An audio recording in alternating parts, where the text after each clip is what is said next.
Hello guys! Hello Aries! Welcome dito sa aking channel. Okay Aries, meron kang 2 cards dito. Normally 1 card lang hinahanap natin. Okay, so dito sinasabi ng bara sa'yo na merong mga Aries dito na marami kayong mga alam sa buhay. 'Di ba? Marami kayong skills na alam. Talent. Sobrang talented yung mga Aries.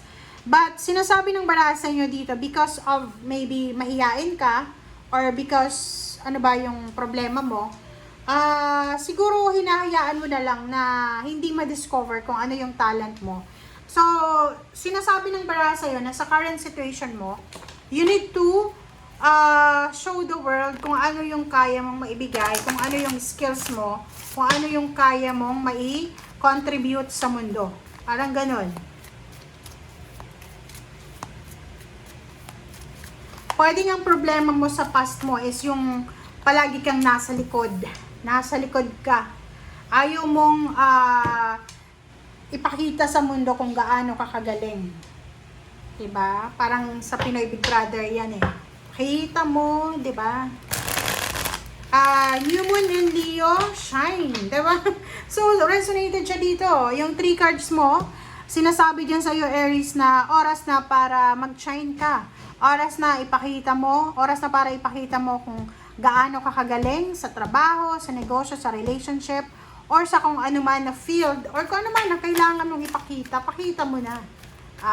Kagandahan mo ba, kagwapuhan mo ba, magandang ugali, or kung ano man siya. And this is your future message for yourself. Chariot number 7, Aries. Sinasabi ng bara sa'yo na success that comes from dedication and self-discipline. So, isang successful na outcome, result, ang posibleng mangyayari sa'yo sa hinaharap.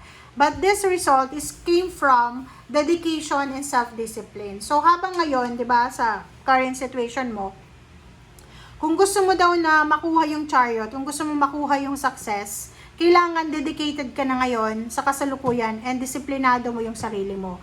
In the near future, you will celebrate your accomplishments and you are in the spotlight, being in the spotlight. Kumbaga yon, because of your skills, because of your talents, because of kung ano man yan na dedication and self-discipline na ibibigay mo sa kasalukuyan, ikaw ay magiging bida sa mga susunod na araw, buwan na taon. Ikaw naman ang nasa limelight or spotlight.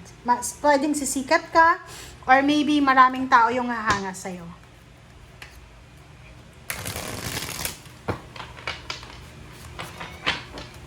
Okay, Aries.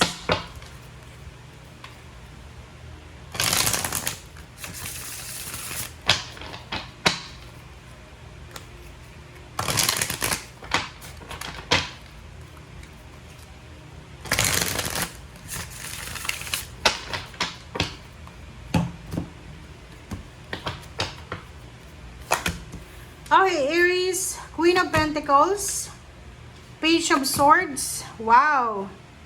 Ang ganda dito Okay. So, yung 4 cards na yan, mix of messages siya. Parang, halimbawa, maraming mga plano ka sa past. Like, halimbawa, plano mong mag-travel, magpatayo ng bahay, magnegosyo, or anything. Sinasabi ng bara, maybe last year, marami kang plano, pero hindi siya natuloy. So, dito sinasabi ng bara sa'yo na maraming hindi natuloy na pagkakakitaan is either business ideas, work, or ano pa ba yan, travel, ang posibleng darating sa'yo ngayon. So, ihanda mo ang sarili mo, Aries, para sa incoming na Queen of Pentacles. This is financial success, financial victory, parang ganon. So, halimbawa, last year, hindi mo na ituloy yung pag-abroad mo, yung pagnenegosyo because nagkasakit ka or nabuntis ka, or kung lalaki ka naman, may responsibilidad ka. Dito sinasabi na kung ano man itong hindi natuloy na to, ay matutuloy na. Okay. 10 of Wands. Wow! So, nakikita mo to, Atong Seven of Pentacles na to na reverse, sinasabi ng bara sa'yo, lahat ng mga sacrifices mo, okay? Lahat ng mga pinaghirapan mo, lalo na sa past, 'di ba? Halimbawa kung nasa 60 years old ka na, 65, 70, sinasabi ng bara sa'yo dito na huwag kang matakot. Kasi may mga like Aries na medyo may edad na, or kayo ay cross-watchers, tapos may mga tatay kayo, nanay, lolo, lola, na medyo may edad na sila, natatakot sila na baka wala silang makuha na pension, parang gano'n. Yung parang natatakot ka na yung mga sacrifices mo ay hindi yan maibigay sa'yo. So, yun. Sinasabi ng bara sa'yo dito, Aries, na huwag kang mag-alala, huwag kang mag-panic, huwag kang mag-alala, huwag kang, kung ano man to na emotion na to, dapat na hindi mo maramdaman.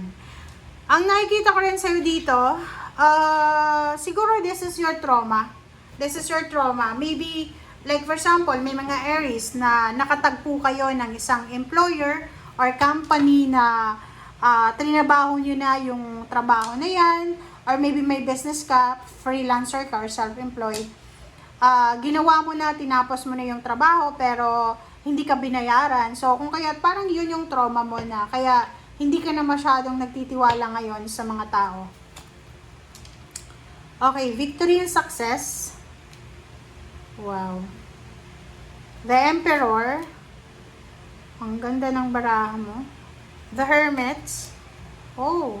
So, this is your outcome, Aries. So, ang naghihintay daw sa'yo, talagang sinasabi ng baraha dito na may success. Yung Chariot tsaka Six of Wands, this is a combination card na nagsasabi talaga sa'yo na may victory and success, recognition, awards, rewards, success from dedication and self-discipline, celebration, pwedeng ano to accomplishment because tapos mo na yung pag-aaral mo, magre-retire na siya, papasok na siya sa trabaho. Kumbaga, maraming mga rason na makakamit mo yung victory and success.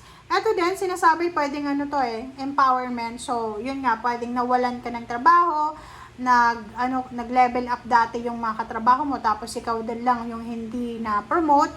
Sinasabi ng barasa dito na you will retrieve the power, or parang reclaim your power, parang ganun. So, sa relationship din, family, kung ngayon maraming problema, maraming mga issue, negative, sinasabi ng bara sa'yo, huwag kang mag-alala, Aries, kasi maayos at maayos, mahanap yung liwanag, mayroong reconciliation, mayroong mga pagkakataon sa buhay mo na maayos at maayos yung problema mo na yan sa pamilya.